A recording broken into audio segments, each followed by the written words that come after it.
Good evening, everybody. This is a quick tutorial to remind you of the COA development steps as described in FM50. So here we are. You have completed receipt of the mission and mission analysis, steps 2 of 7 in the MDMP process. So we have moved now into COA development. Here are the inputs from COA development that will help us facilitate the planning, and here are the expected outputs. This is the goal. So I want to first start talking about the sub-steps within MDMP step 3, which is COA development. I will talk about each one of these in detail to help you understand the process that doctrine suggests that we go through when planning a course of action. The first step is assessing relative combat power. That's sub-step number 1. And what we mean by that is looking at the total organization and the capabilities within that organization. You did this very well in mission analysis and described not only the units within the division, but also those enablers. You can also find the relative combat power by looking at your warfighting function capabilities. You primarily did this in your running estimates. And so we look at the friendly strengths and weaknesses against the enemies in each of those warfighting functions. And then we apply that to what we have been tasked to do within the operations order. Now we'll move into step 2, which is generating options for your course of action. First of all, it's important that you remember that we are planning against enemy course of action number 2.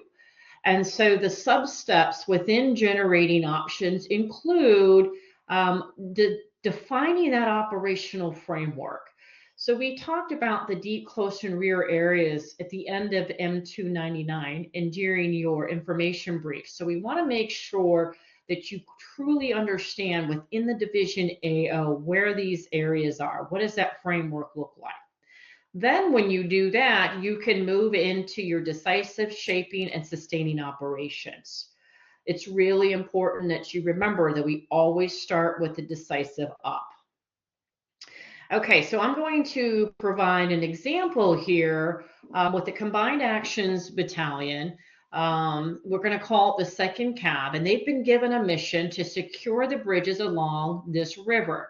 So to orient you to the map, here is the CAB, 2nd Cab, Combined Action Battalion AO, and then here is the river, and then here is the enemy, kind of enemy units.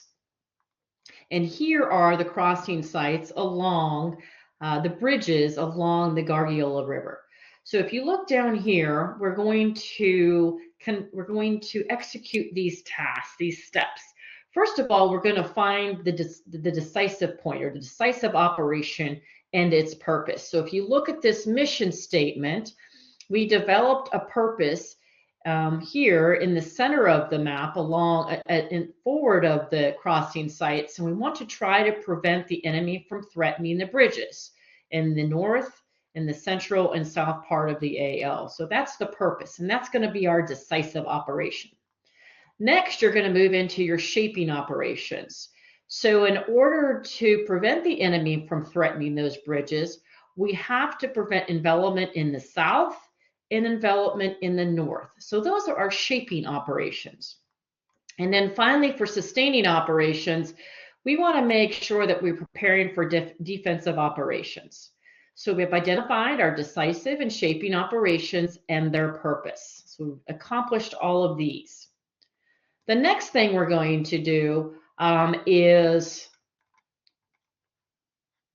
look at the task associated with each of these purposes in the decisive op as well as the shaping ops. So we always start with the decisive op. So the purpose is to prevent the enemy from threatening the bridges. And so we're going to achieve that tactical task by destroying this tank battalion and defeating the MRB. For the shaping operations, in order to prevent the envelopment from the south, we're going to do a blocking operation, and in the north, we're going to do the same. And then for sustaining operations, we're going to distribute the appropriate classes of supply to support defensive operations. So we've identified the decisive and shaping operations and sustainment operations and the task and purpose for each of these. Now we're going to move on to sub-step 3. We're going to array our forces. It's really important that you understand the force ratios and the planning ratios when we look at enemy compared to friendly forces. We've already laid out our task on the sketches, and so now we're going to look at that force ratio. But it's really important that you understand that combat power comparisons is very subjective. It's based upon the operating environment and the enemy capability and current statuses. And don't forget, we always start with the decisive operations as we array our forces. So here are some tools to help you understand and determine how to array your forces. First of all, you have this right here, and this is outlined in an FM50, and it describes friendly missions starting with defense at the top of the list and attack offensive task at the bottom of the chart. And then you have specific, more detailed explanation of defensive task as well as offensive task, and then the ratio from friendly to enemy. So for example, if friendly mission is to defend prepared or fortified positions, that the enemy must have 1 to every 3 enemy forces. And so if there are 3 battalions that are in their offensive positions, and we want to defend that against the enemy, we have to have 1 battalion. So it's 3 enemy to every 1 friendly battalion. And then we go down here into offensive task, and it switches, so it inverts. And so now I have to have more friendly forces for every enemy force that we're going up against. This over here on the right-hand side is called a COA. This is the calculation of forces means metrics. This is located in your student folders at the division level, and it will help you understand specific units and ratios that you need to achieve when you're arraying your forces. These are all drop-down menus, and they will help you incorporate doctrinal force ratios as we plan to array our forces. So now we'll go back to our example. So here we have the second cab friendly forces, and then we have the enemy forces that are over here on the left-hand side. And when you break it down to 2 levels, in essence, the enemy has 49 platoons against our friendly 14 platoons. So our ratio is about per every 3.5 enemy platoons, we can match it by 1. And if you'll remember, we have been asked to conduct defensive operations in order to prevent the enemy from penetrating these bridges. And so we need to look at that force ratio by using generic forces. Here are the 14 friendly forces, platoons that we have within the second cab. We have gotten the decisive op and the 2 shaping operations, as well as the sustaining operations. And so now we're going to start arraying generic forces against the task and purpose of each one of these defense, decisive, and supporting operations using the 1 to 2.5 force ratio. Because that's what we're doing. We're defending. Our friendly mission is to conduct a hasty defense via a block in the north and south, and the destruction of the enemy in the center. So now let's go ahead and array our forces. So down here, we're always going to start again with the decisive op.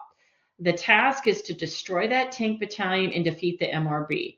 And using that 2.5 to 1 ratio for this enemy battalion, I have to have 5 friendly platoons. And so I've arrayed those 5 platoons.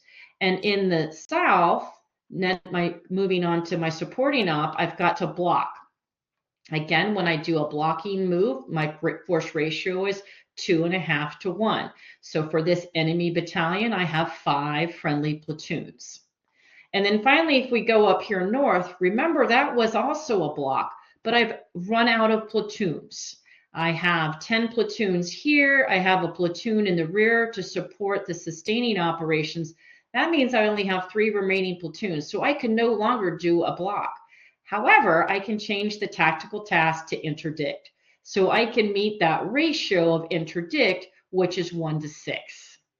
So now I have force arrayed my generic capabilities. We're going to move on to the next step, which is substep 4. Now we get to develop a broad concept. When we develop a broad concept, there's a couple things we do. First of all, we convert those generic forces to specific forces within the CAB. We implement those control measures and graphics, and then we start looking at the lines of operations and the lines of effort and start telling that story. We're going to link the task and describe the purpose of the entire operation. And then we're going to start that draft narrative. So again, let's go back to our example. Here are our generic forces that we developed in the previous step. We've also put in the sustaining operations back here in the rear. So now we're going to use these specific, we're going to replace the generic icons with what we have within the CAB. So these are the organizations within the second CAB. And so I've taken out the generic and put in specific capability that we want for the destroy the tank battalion, the block in the south, and the interdict up in the north. And then, of course, that to support the distribution classes of supply in the rear.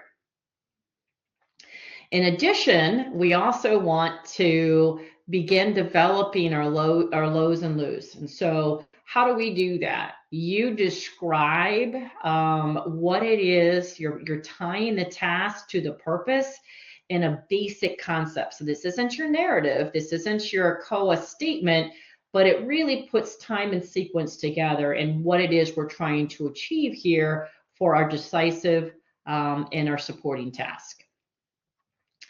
All right, the next step that we want to focus on is assigning those headquarters. So we've allocated those specific types of units. Now we want to put a headquarters against those organizations. And you really want to be cognizant of the type of units that you're assigning to each of the headquarters. For example, you would not probably want to put a sustainer in charge, the headquarters in charge of a movement maneuver organization. So make sure that you keep that in mind, and generally keep for offensive and defensive operations that each organization does not have more than 5 maneuver units.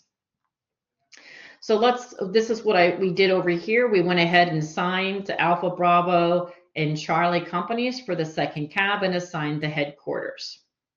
Next, we're going to move to substep 6 and prepare our statements and sketches. So for your COA statement, it describes in time and sequence what we're going to do to accomplish the mission, and your sketch is a pictorial description of how we're going to do that. You're putting together those 5 W's and really explaining how and when we're going to accomplish the mission. So when it comes to the COA statement, make sure that you include all of these elements defined in doctrine. Most importantly, don't forget that reserve, as well as the risk that's associated with the operation. And then the sketch. You must include all of these elements in your sketch, again, as outlined in FM50. And here is an example of what a sketch may look like, as well as your statements. Very, very detailed. I do recommend that you put your sketch on a separate page than your statement, but make sure that when you write your statement, you start with your expanded purpose, key task, and end state. You then define the mission and go right into that operational framework. What is a decisive op? Shaping operations. And then you go over here, the supporting efforts, the main efforts, and then you break it down by warfighting function. Again, don't forget your reserve and the risk associated with the operation.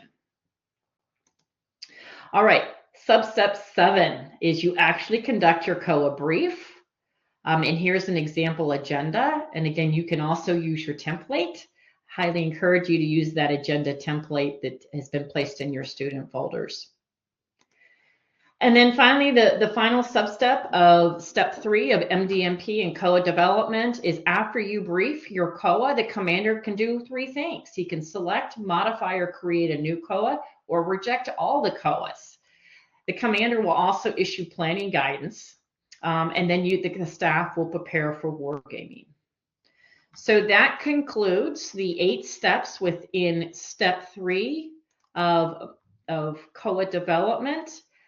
So please ensure that you use these sub-steps in sequence as you develop your COA. Thank you, and I look forward to hearing your analysis in a couple weeks.